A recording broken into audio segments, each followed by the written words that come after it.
Welcome, everyone. My name is Abby Klostebor, and I'm a registered dietitian and medical affairs manager with Nestle Health Science. I'm very excited to be moderating today's webinar, Cancer, Malnutrition, and Management of Gastrointestinal Side Effects During Treatment. Financial support for this presentation was provided by Nestle Health Science. The views expressed are those of the presenter and do not necessarily represent Nestle's views. The material is accurate as of the date it was presented and is for educational purposes only, and not intended as a substitute for medical advice. With that, I'm very pleased to introduce today's speaker, Maria Petzel. Maria is a senior clinical dietitian at a leading comprehensive cancer center in Houston, Texas. She has dedicated her entire career to the care of patients with cancer and is focused on care of patients with gastrointestinal cancers for more than 15 years. Maria holds specialty certifications in both oncology nutrition and nutrition support. She's authored several professional publications and is involved in clinical research in pancreatic surgery prehabilitation. Maria has been honored as an outstanding patient educator and was awarded with the Distinguished Practice Award by the Oncology Nutrition Dietetic Practice Group with the Academy of Nutrition and Dietetics for her contributions to GI cancer nutrition. Welcome, Maria. Thank you. Thanks, Abby, and thanks, Nestle, for this invitation. Thank you to all the attendees who are joining us today. I have a couple disclosures. One is an ongoing consulting contract with PAC Health, and in the past couple years, I have sat on an ad board for AbbVie, but that has since expired. And then just making note that the presentation content here has been maintained under my full control and authorship. So our objectives for today are to identify the prevalence and risk factors for malnutrition in patients with cancer, to define the term nutrition impact symptoms and really focus in on those GI side effects, and then to describe evidence-based nutrition interventions to assist with the management of GI side effects. Malnutrition is reported in 20 to 85% of patients with cancer. So this is a really wide range. And the reason for this is that over the years, there's been a variation in the reports and a variation in how malnutrition has been defined. Some authors have historically defined it based off of weight loss. Others have defined it by low BMI. And there's even reports where something like serum albumin is being used as a surrogate for malnutrition. So that's where this wide range of percentage comes from. We do know that we all see the malnutrition in our practice, so we know it exists. We know that malnutrition is more common in head and neck cancers, GI cancers, as well as liver and lung, and is also more prevalent in those with advanced stage disease versus early disease. Malnutrition negatively affects performance status, quality of life, response to treatment and tolerance of treatment, and then also morbidity and mortality. Malnutrition is associated with increased healthcare costs, but the good news is that it has been reported to be reversed or stabilized in 50 to 88% of patients with early nutrition interventions. So we really can make a difference for these patients and make a difference, therefore, in performance status, quality of life, etc. And really, nutrition is empowering. It empowers patients and caregivers as a way for those patients to contribute to their therapy. So factors that contribute to malnutrition overall is basically tumor location and treatment side effects. Tumor location and treatment side effects can affect or cause anorexia, impaired intake or malabsorption of the food, poor motility or obstruction, increased metabolic demand, decreased anabolic stimulus, so less physical activity, less stimulation of the body to maintain lean body mass, etc., and then also pain. So in more recent years, there have been efforts to better define malnutrition. So in 2012, there was the publication of the Aspen and Academy guidelines to define malnutrition, looking at energy intake, weight loss, loss of muscle mass and or subcutaneous fat, localized or generalized fluid accumulation, and diminished functional status. In 2018, the Global Leadership Initiative on Malnutrition published criteria, so the GLIM criteria. These are pretty similar to the ASPEN and criteria, but do take into account things like body mass index, and within that, taking into account differences in age and also differences in race. So there are different criteria for those of Asian descent and different criteria for those over 70 and those under 70. With regards to reduced muscle mass, there's an emphasis on using validated measurement of muscle mass. So using something like body composition analysis through DEXA scan or the use of CT scan. And in the absence of those, the use of physical exam. So this has helped with giving us some more standardized criteria. When we look at the significance of weight loss outlined by these criteria, ultimately the moderate and severe categories are pretty much the same under these two criteria, but the amount of time that is evaluated does take into account a lot more recent amount of time if we're using the ASPEN and Academy criteria versus the GLIM criteria.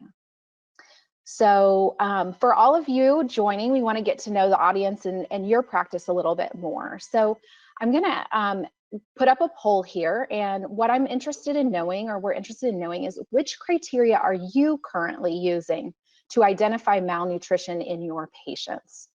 A, the ASPEN Academy criteria, B, the GLIM criteria, or C, you're using something else or neither. So I'm gonna, we'll give a moment here for everybody to respond. And when we see the responses are capping off, then Abby will come in and let us know the response to this information.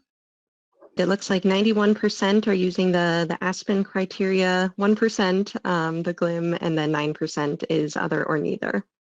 Okay, I'm interested, you know, this is, of course, we don't have another poll for this, but at my institution, my primary employer, we are still using the ASPEN criteria.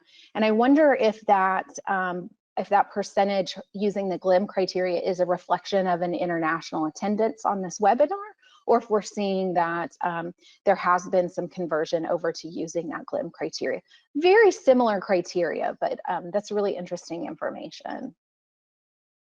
So moving on, really when it comes to malnutrition, there's a lot of overlap. And I think this also is where some of that variation in the percentage of diagnosis of malnutrition, that 25 to 80%, I think what that really encompasses is that there is this overlap with malnutrition and sarcopenia and cachexia. And certainly you can have sarcopenia without cachexia, but with cachexia you have sarcopenia, so there's really an interplay.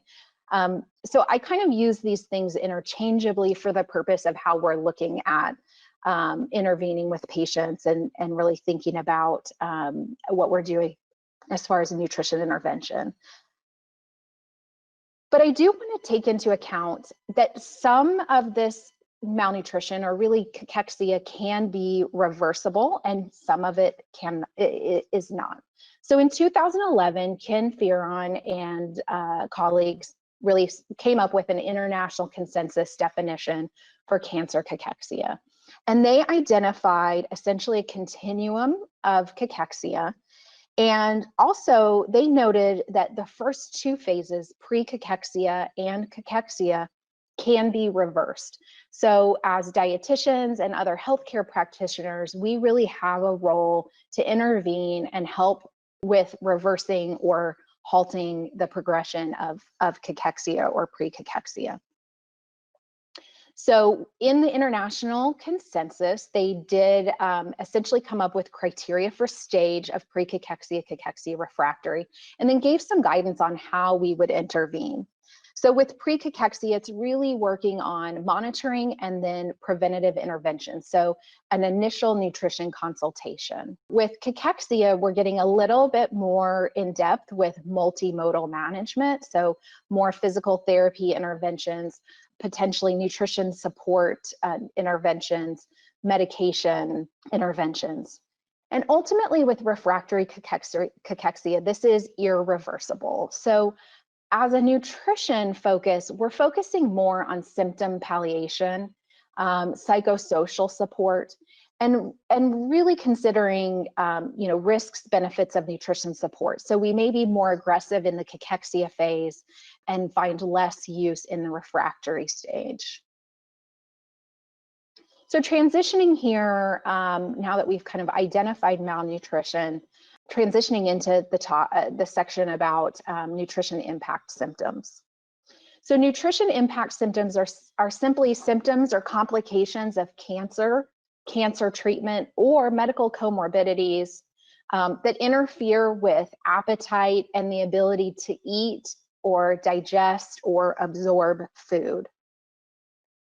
Common GI nutrition impact symptoms are taste or smell changes, mucositis, stomatitis, xerostomia, also nausea, vomiting, and then changes in bowel movements, whether that's constipation or diarrhea. I'm grouping malabsorption in there with diarrhea, and abdominal pain. So let's take a moment to do another poll here. And the question is, which of the following nutrition impact symptoms do you find most challenging to help your patients manage? Taste and smell changes, mucositis, nausea, vomiting, constipation, or diarrhea and malabsorption. So we'll take a minute so everybody can answer the poll. Okay, it looks like taste and smell changes came in as the highest with 36%, followed closely by nausea and vomiting with 31%, then diarrhea, malabsorption with 18%, mucositis 14%, and constipation with 1%. 1% constipation. Okay, well, good. So that helps me. Maybe I won't spend quite as much time on those constipation slides. This is interesting to me because I too find that taste and smell is my greatest challenge in helping patients. And I think that's because I feel like there's fewer tools to use. With diarrhea, with constipation, I feel like there's a lot more out there that we can use to help with those things. So I'm really interested to learn that taste and smell is a challenge for others as much as it is for me. So in determining our nutrition intervention, we do want to take into account tumor location. We want to take into account what a patient's current side effects and symptoms are. Also, taking into account anticipated treatment side effects, anticipated duration of symptoms, and then also the intent of treatment. Is it curative treatment? And I want to pause here for a minute because as a dietitian, if you are a dietitian that's new to oncology, or you are a dietitian that has the oncology floor at the hospital along with the med-surg floor and the rehab floor, so you're newer or not doing as much oncology, you may not feel as comfortable with this aspect of anticipated treatment side effects or anticipated duration of symptoms, and that is okay. I have found that when we think about oncology and being an oncology dietitian, ultimately it's a process. And as a new dietitian or a dietitian that does this part-time, you may function in more of a reactive role. A patient comes to you and they have diarrhea. A patient comes to you and they have taste changes. Your role is to help them with those symptoms that they're having. As you get more experience, whether it's with a certain patient population, so you get to know those chemotherapy regimens, or with radiation, you get to know how the duration of radiation affects those side effects, then you can get better at helping patients with those anticipated symptoms, those anticipated duration of symptoms. So you're not going to be perfect at this right away, and that's okay. As we talk about the nutrition care plan, as we talk about nutrition interventions, really, it's important to note that a lot of these nutrition recommendations, these food and behavior-based recommendations, these are years and years of practice-based recommendations. We were recommending these things well before we really had an emphasis on evidence-based practice. So there are some things that we really have just learned through others or have been passed down through the years. And it's hard to find a true evidence-based, clinical placebo-controlled trial for nutrition tips for dry mouth. Oftentimes with some of our recommendations, it's based on evidence in things like inflammatory bowel disease for diarrhea, or in bariatric surgery, weight loss surgeries for management of some of the side effects of GI surgeries. So just keeping that in mind, that we may not have that hardcore evidence for some of these recommendations, but we've been using them for years, and that ongoing use has supported itself. So our nutrition care plan is ultimately going to involve helping patients get adequate calories, protein, fluids, potentially using oral supplements, definitely working on side effect management, and in thinking about the role of nutrition support. So moving into those nutrition impact symptoms, and starting off with the one that seems to be the most difficult, are tips for taste changes. So one of the things that I think is really helpful, one of the things we can help patients with, is really the idea of clearing the palate before meals and snacks. So having them rinse their mouth with water, rinse their mouth with baking soda and water. If they don't have mouth sores, if they don't have a dry mouth, no mucositis, then considering the use of something like water with lemon. So it essentially, I think clears the palate, maybe helps eliminate that top layer of dead cells, and just helps refresh. With patients that are experiencing metallic taste from things like platinum-based therapies, or if they're on Flagyl, the best thing that we can recommend is basically avoiding additional metal into the mouth. So using plastic utensils, or if they're drinking something from a can, pouring that into a glass or plastic rather than drinking directly from a metal can. For those that have dull taste, using tart flavors like pickles, lemons, vinegar. And oftentimes I pick up on this with my discussions with patients, because they note that, nothing tastes good except pineapple with cottage cheese, or I like to put pickles on with my grilled cheese sandwich. So those tart flavors can be really used to enhance the flavor. And I really encourage patients to think outside of the box. Have a pickle with your scrambled eggs in the morning. It may not taste like pickle, but it may help the eggs taste more like eggs. So trying those tart flavors to help. And then really working with patients to try new foods, or try foods that they didn't like the taste of before. So the brain doesn't have an expectation of what this food is going to taste like, so it can help with those taste changes, that it's less of, I guess, a disappointment. And then this is a point where I really have a discussion with patients about food is medicine. Eating because you have to, not because it's a pleasurable experience. And some of this is just really reshaping people's relationship with food, especially people who really historically are foodies and loved food. Is kind of reshaping and saying, okay, we're using this as medicine to fuel your body, to repair your body. This is your role this is one thing that can help with your treatment that you can have some control over. And sometimes I have to work with patients and just say, okay, here's the deal. If it is not offensive to you, if it is not giving you nausea, then you eat it. So we're looking for the least offensively tasting foods. And again, this is hard for me. This is, I feel like these are not the greatest tools.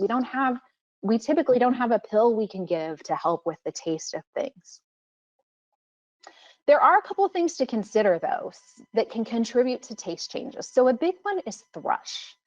And I cannot tell you, with my focus in GI cancers, I have these wonderful teams I work with, and they are so great at dealing with everything. If you have if you see me, everything from here down, which they are fantastic if it's below the neck, but they do not think about the mouth. And now with COVID, and if you're seeing patients in person, or if you're doing phone consultations, you don't have the visualization.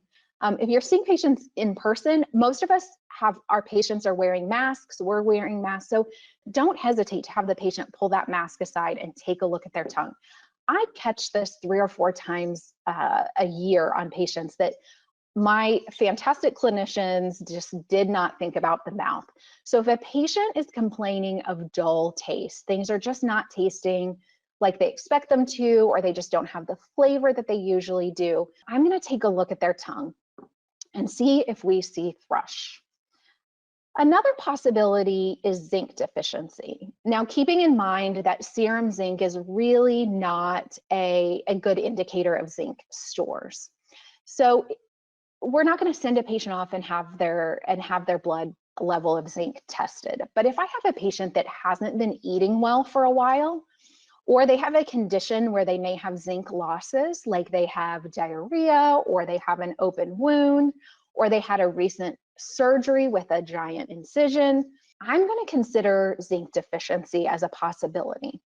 And because it's a pretty benign thing to give somebody a zinc supplement for a few weeks, we will use this fairly empirically.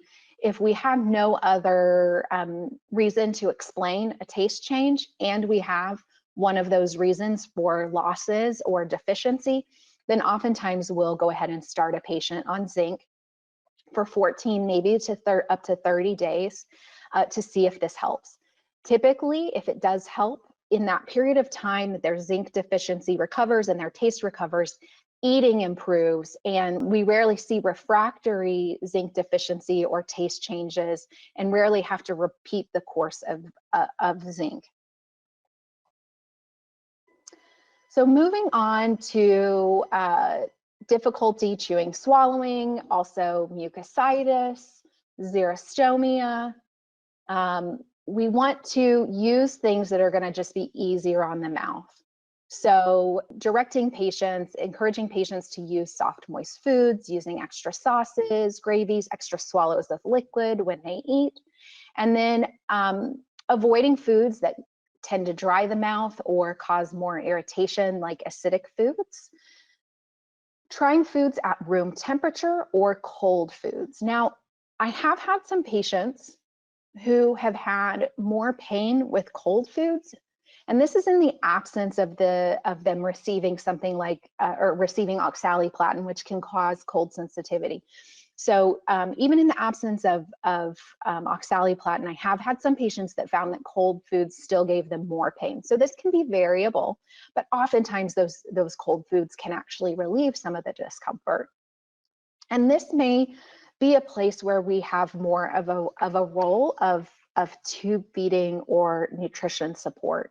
Mucositis is reported to occur in about 20 to 40% of patients who receive chemotherapy, and up to 80% of patients who are receiving high-dose chemotherapy as a conditioning treatment for stem cell transplant. So it's a common occurrence, and it can be quite prevalent in those stem cell transplant patients. So keeping that in mind when we move into talking a little bit later about nutrition support, that there may be more of a role for that.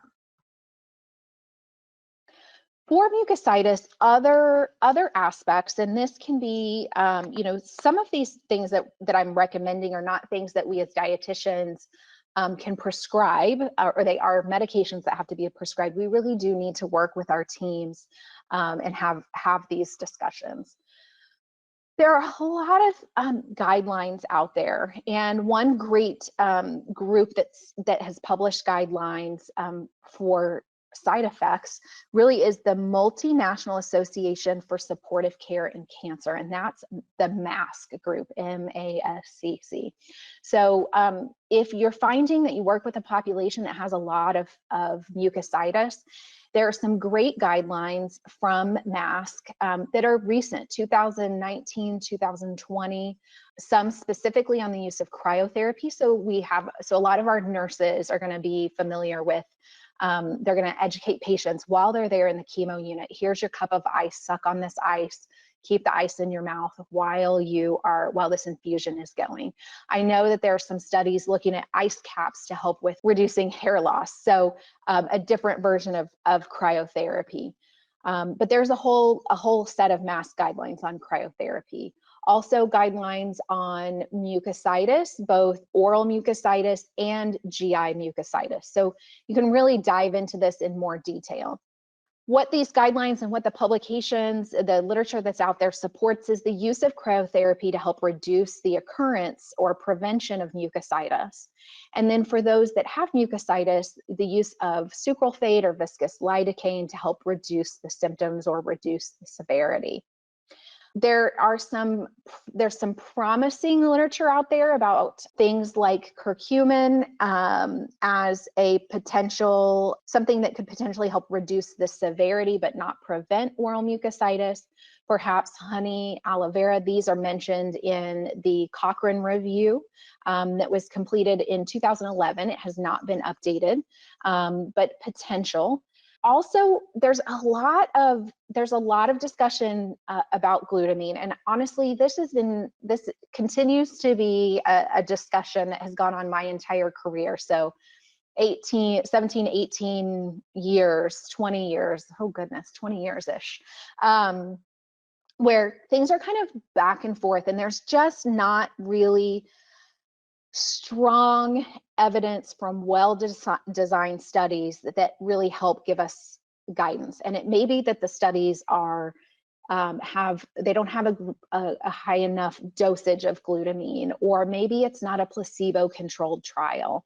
So there's not great guidance on glutamine, but it looks like there's suggested benefit for the use in radiation to the head and neck in reducing oral mucositis.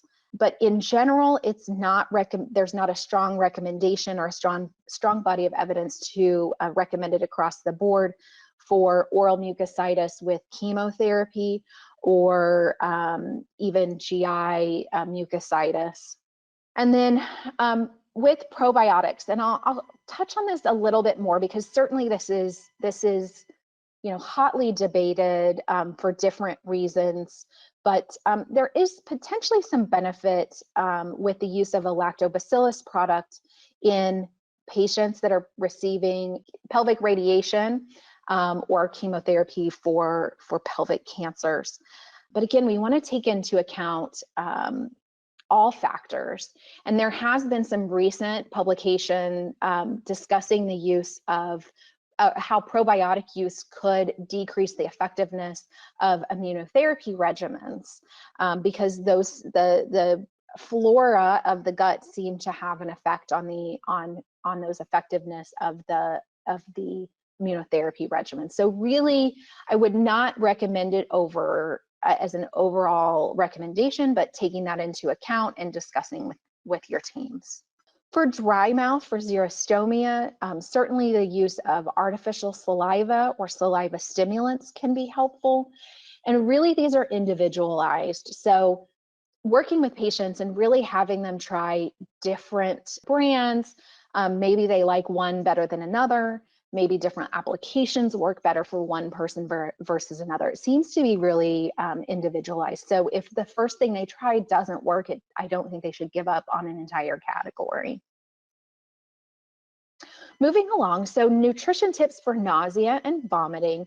I'm not gonna read these all to you, but one of my favorites is the dry foods on an empty stomach. So this is something like saltine crackers, dry toast, a handful of Rice Krispies, or Chex cereal, something really just dry, and having patients take in a couple crackers on an empty stomach. So when they wake up in the morning, if they're nauseated before they get out of bed, keep some saltines at the bedside and eat a couple crackers before they even get up or even get upright from the bed. If it has been several hours between meals, starting with a little something dry and starchy, just to put a little something in the stomach, seems to help. And anecdotally, this works a lot. I mean, this works well, or when we're kind of running, sometimes this is one of the last things we think about And patients just really come back and say, gosh, that's helped a lot to do that. So I try to remember to do this as one of my first recommendations for patients. I'll let you refer to the slides for other nausea, vomiting interventions. The other thing is for our patients, for our female patients who have had pregnancies or who have had morning sickness, I have them kind of reach back into their toolkit of whatever they used that helped with morning sickness. So sometimes they found that the saltine trick worked, or they got through their pregnancy eating pickles with everything, or sucking on Jolly Ranchers, a sour candy. So that's one of my go-tos also with any of my patients that have a history of morning sickness. With nausea and vomiting, really, I think any nutrition tip we can give is really adjuvant and just part of therapy, and using antiemetics is the big thing. And what we can do as dietitians, as nurses, as other healthcare practitioners is really work with patients on taking those antiemetics proactively. I find myself talking to patients about, don't wait to see if you're going to throw up. If you feel queasy, take your nausea medication. If you are queasy on day 1 after chemo with cycle 1, 2, and 3, then on cycle 4, guess what? You're going to be queasy. So take your medicine that morning. So thinking about early use of those antiemetics.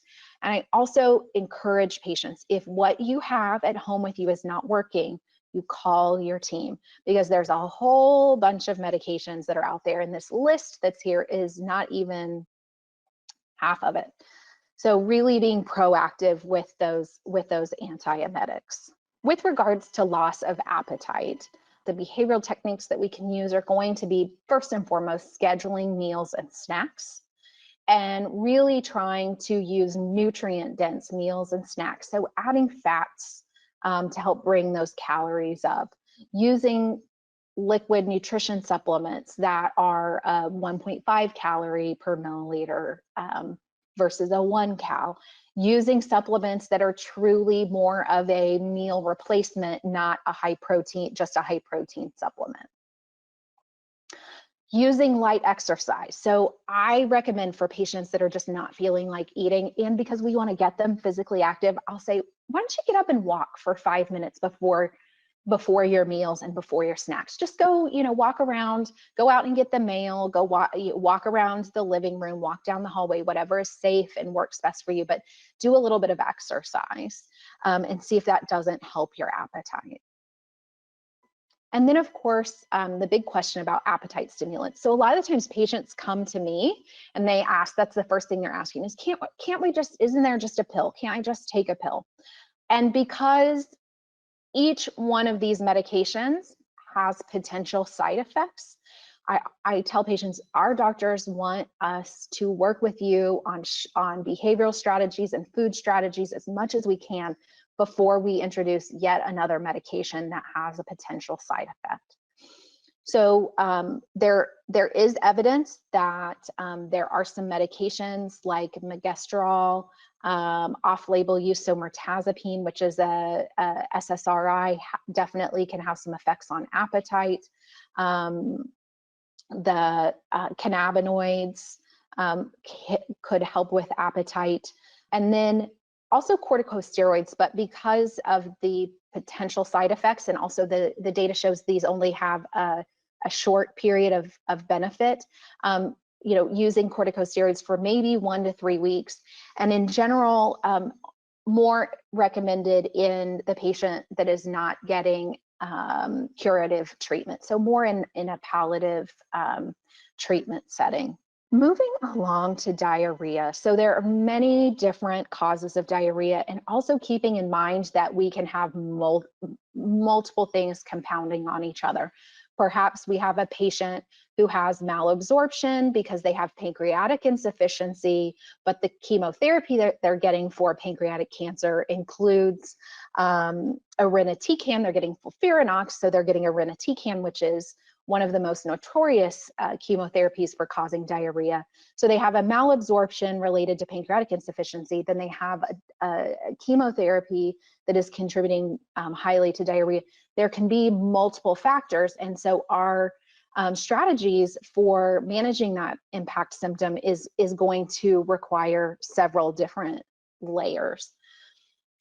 One of the things that's always important when you're talking to a patient about diarrhea is please ask them look at their med list, make sure that they're not continuing on laxatives or stool softeners that they were maybe taking before, or that they are taking in conjunction with opioid pain medication. So we don't see that too often, but that's always the first thing to check is there diarrhea because we've been softening their stool all this time and we just need to remove that. So definitely keeping that in mind. And with regards to nutrition therapy, there's lots of things, lots of interventions. And most of these interventions are really during the phase of diarrhea, having diarrhea. Now, in 2017, there was a paper that was published regarding the use of kind of altering what had historically been recommended for pelvic radiation. So historically, the recommendation for pelvic radiation was to go on a low fiber diet. So this study by Wedlake in 2017 was a well-designed study. It had patients in 3 different groups. One was standard of care, one was a low fiber diet, and the other was a high fiber diet. And what they actually found was that the group who consumed a high fiber diet, though there wasn't a difference in the number of stools, from a quality of life standpoint, the quality of life scores were better both at the end of radiation and a year after radiation. Those scores were better in patients who were on the high fiber diet. So we don't recommend a low insoluble fiber diet is not necessarily recommended as prevention of diarrhea, but if somebody is having diarrhea, then making diet adjustments could be helpful. And these recommendations really are applicable in patients with lower grade diarrhea. So using the common toxicity criteria for diarrhea, grade 1 and 2, these are going to be increased frequency of bowel movements. Grade 2 diarrhea is increased frequency, but also interference with some activities of daily living, instrumental activities of daily living. So things like shopping, doing the dishes, preparing meals. But if we go beyond that into patients are having trouble with bathing because they're going to the commode so often, or they're not able to maintain hydration orally, then ultimately these recommendations, though helpful, are probably not going to ultimately be the solution for that level of diarrhea.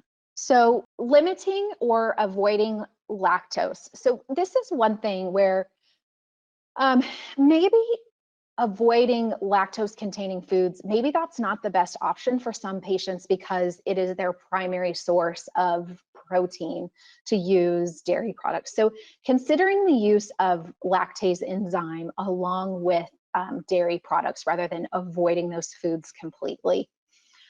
I tell patients use these aggressively, maybe double what the package says to help get really good digestion or improved lactose tolerance or improved lactose breakdown.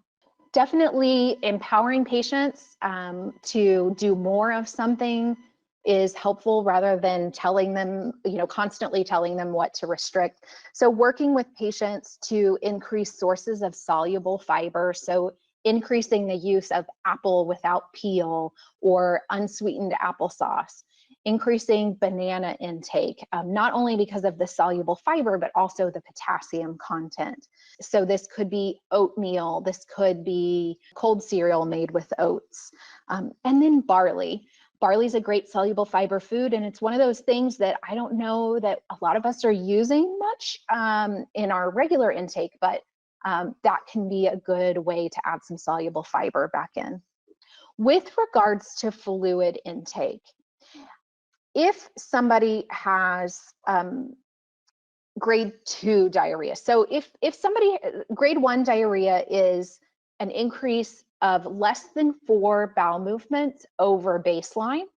So their bowels their output is a little bit more frequent, or if they have an ostomy, a little more than usual, but still able to go about their normal day, really not any interruption in their normal day, just a little more frequent, then regular fluid intake is fine. But if somebody has grade 2 diarrhea, or if they're prone to dehydration, then really considering the use of an oral rehydration solution. So you can find recipes for these, or there are products that are available commercially that really have the right balance of fluid, simple carbohydrate, and electrolytes to help optimize absorption.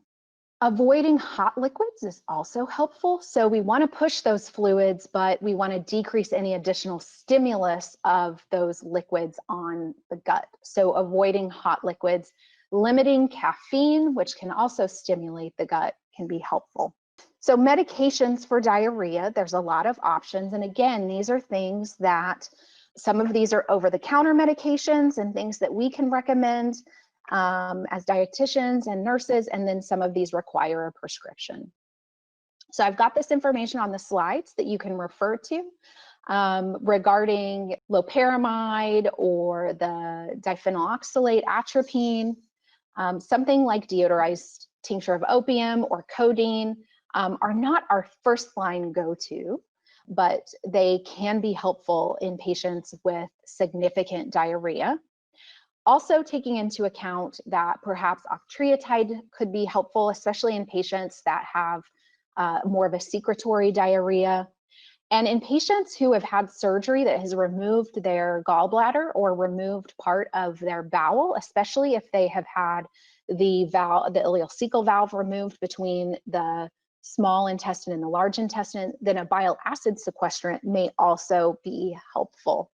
Other tips include the use of medicinal fiber. So our recommendation is the use of psyllium or methylcellulose, and specifically using the powder, or if using psyllium, they can also use the wafers, or they're now called crisps the last time I purchased them.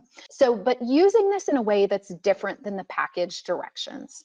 So what we're essentially trying to do is utilize that fiber to absorb extra fluid from the GI tract. And we want to do that pretty rapidly. So if we have a patient that seems to be having some diarrhea related to rapid transit, I want that fiber to start working with that food bolus to help absorb some of those extra fluids. So that's why we're working with the powder or the wafers, not using capsules. And we're using that to absorb the extra fluid. So again, different than what the package directions say, we're going to have patients utilize a dose of fiber with just 2 ounces of water. And I have patients take that with or right after a meal, and then avoid drinking any additional fluid for an hour after. And typically what we would do is have patients start this once a day after breakfast, and then increase as needed about every 5 to 7 days, up to potentially 4 times a day, 3 times a day with meals, breakfast, lunch, and dinner, and then maybe even at bedtime.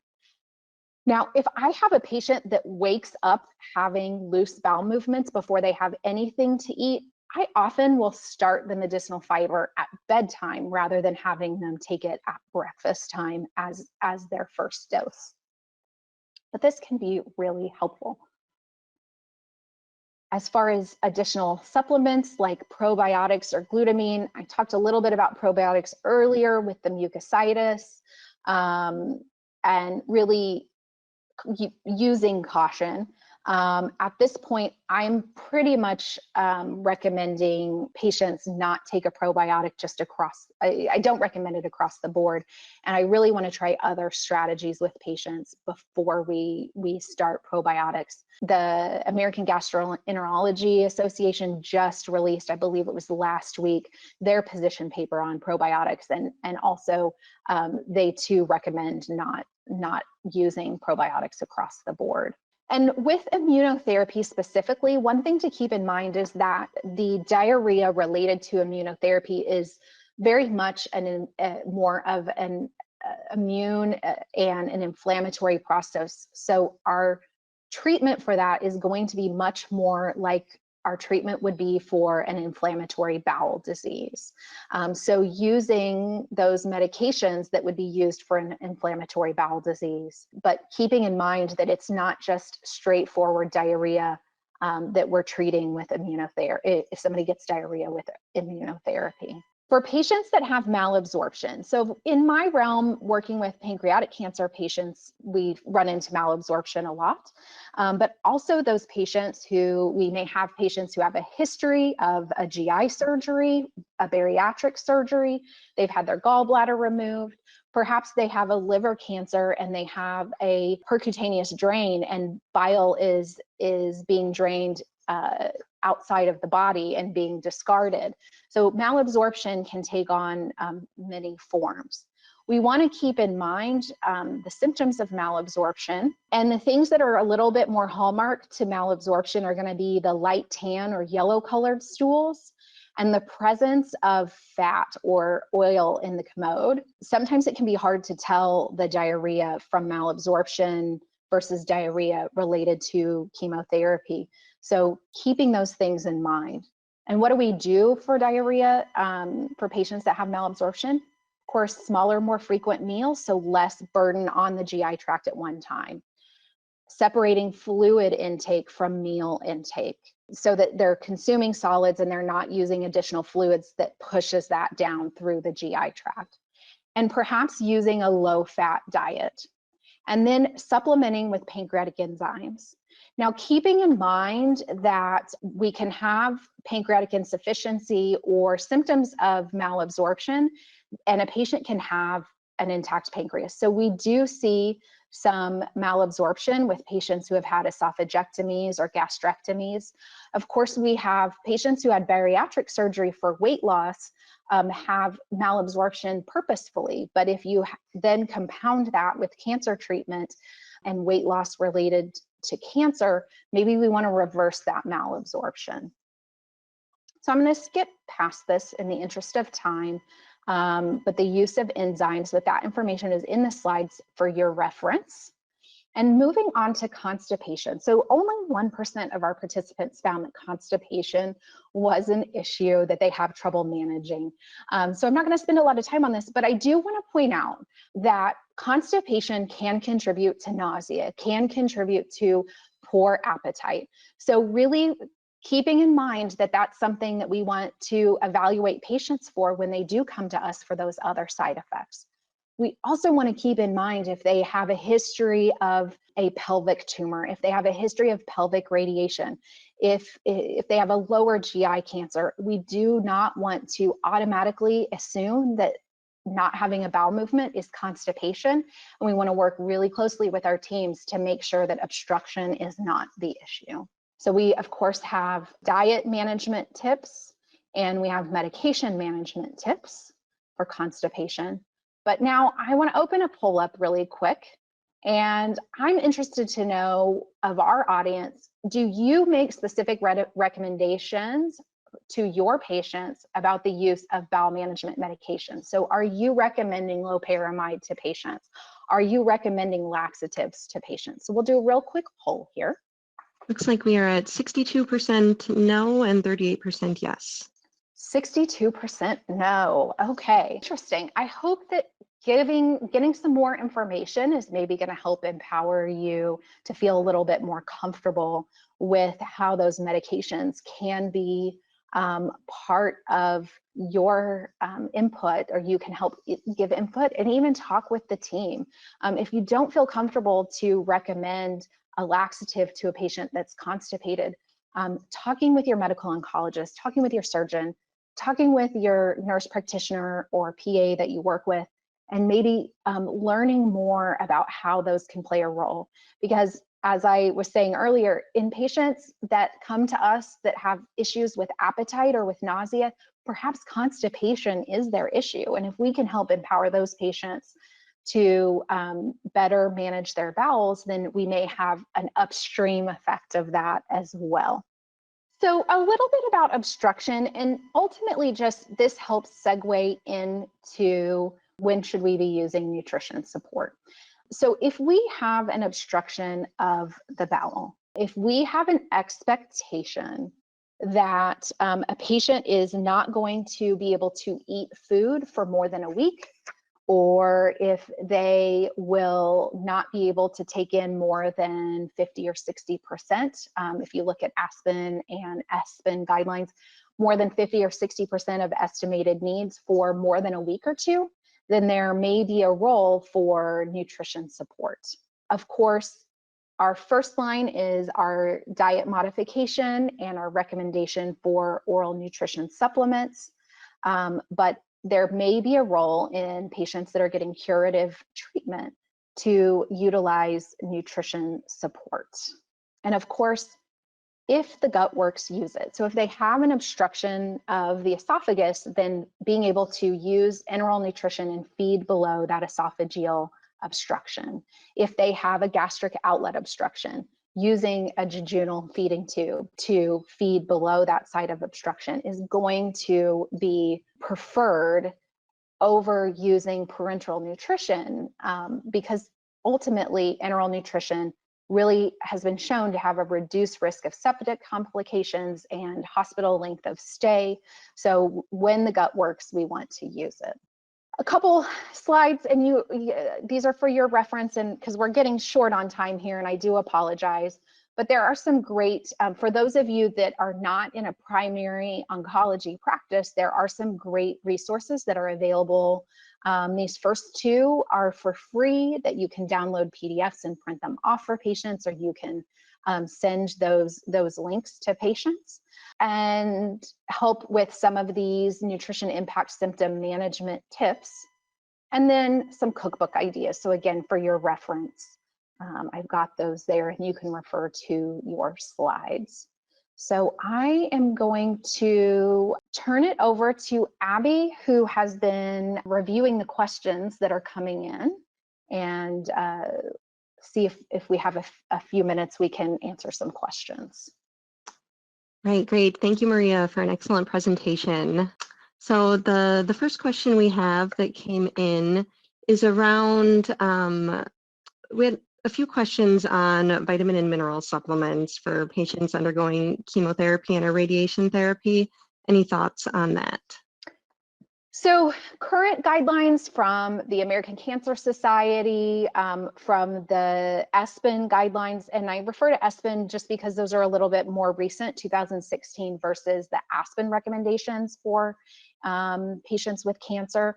But those current recommendations are to not supplement above the daily recommended intake. So if you have a patient that truly really has a narrow group of foods that they are tolerating or eating, then perhaps just a standard multivitamin would be okay, but nothing above and beyond that. If you have a patient that's eating, that really is able to eat well, then really working on that variety of food in their diet to really help get their vitamin and mineral intake. But currently there's no evidence that would support the use of vitamin and mineral supplementation and in the absence of a known deficiency. Great, thank you. A few on taste changes. There was one, so with head and neck patients, they complained that flavors burn their mouth. Are there any other options for dull or bland taste that you would recommend? The tart flavors, yes, that certainly can burn the mouth. Thinking about just how, can they sweeten the food in a way that helps decrease if something is tasting really salty, can they counteract that with something sweet? Can that be counteracted with something that's a little bit more earthy or umami? But yes, certainly those taste changes can be really difficult with those patients that are more prone to mucositis and mouth sores. Thank you. One on nausea here. So how to manage nausea due to very thick mucus or saliva? Are the recommendations different for that than for kind of the general nausea tips you gave?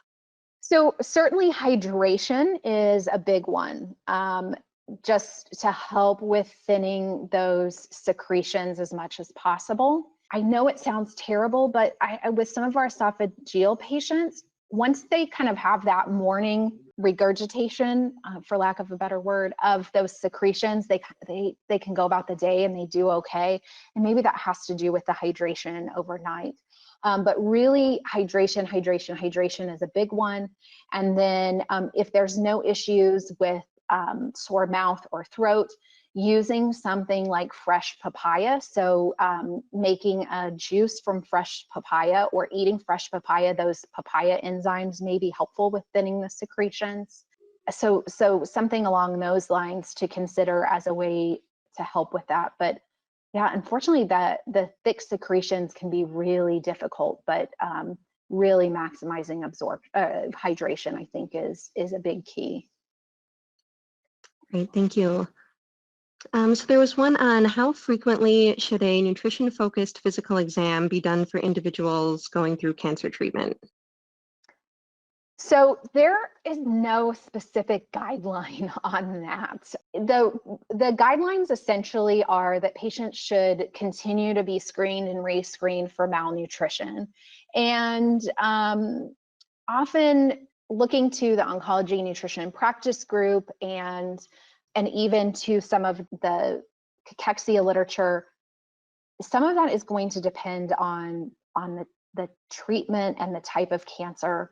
But what our practice has been, or what my practice has been, and the practice at my institution is essentially if you have suspicion, if they have had a change if they've had a dramatic weight loss, if they've had a decrease of food intake, then you would want to do a physical exam. But probably, once a month, probably not more frequently than once a month under most circumstances, but really triggered by, are there some other events? So if they've had stable weight, if they do not have edema or abdominal fluid accumulation, then maybe you are not triggered to do that physical assessment as frequently. Great, thank you. So this is a question we got a couple of different times and really addressing how do you handle those patient concerns or fears around sugar feeding cancer? Any tips on that one? Nobody's favorite question. Right. Okay, so I will say the oncology nutrition practice group has I think it has a very easily accessible discussion on their website that is available. It's publicly available. So definitely a plug for the nutrition practice group. They have lots of great resources that are available. So there are many things that maybe are not as publicly available that are great resources, but publicly available. So anybody can go to the website, and it is escaping me. I think it's the what to eat section of the website, or the questions section of the website. There is a question about sugar and cancer. And this, to me, is one of the best things, especially with patients that have read things on the internet and are a little bit more informed about this information. It's a really comprehensive overview that really goes into the process and the concern, not so much of the sugar itself, but potentially concerns about high levels of circulating insulin. And it talks about kind of addresses some of the carbohydrate load versus the carbohydrate load of a meal versus just the index of a specific food. So when I have a patient that asks this question, the first thing I try to do is just validate that yes, absolutely is a question that most patients have, because there's so much information out there.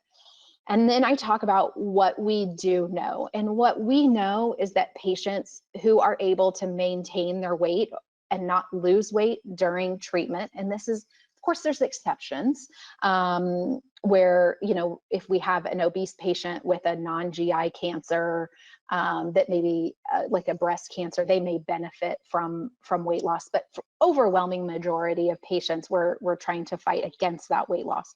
So we know that patients who are able to maintain their weight are more likely to stay on their dose and schedule of treatments. So that's the first thing that I really hone in on with them is our number one goal is what do we need to do to help maintain weight? And then we talk about that what works one week may be different another week. So if we can minimize added sugar in the diet, just like everyone else and their caregivers and all of their providers should minimize added sugar in the diet. Do we want patients to minimize added sugar? Sure.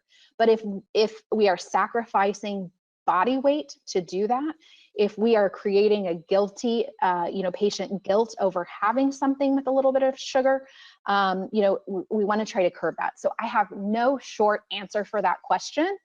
I wish there was. And I think you have to kind of read the room a little bit or gather from your patient, like where they're coming from. And again, the oncologynutrition.org has a great comprehensive response to that sugar and cancer question. So I refer people, clinicians and patients to that site. Great. Thank you for tackling that very difficult question. And I think that's a great resource to point people to. So thank you for that. So on that difficult question, I think we'll wrap up the Q&A session. So thank you again, Maria, and thank you to our audience and all the healthcare providers striving to provide the best possible patient care during these challenging days. On behalf of the Nestle Nutrition Institute, we hope you found this information useful to your practice. Enjoy the rest of your day and please be safe.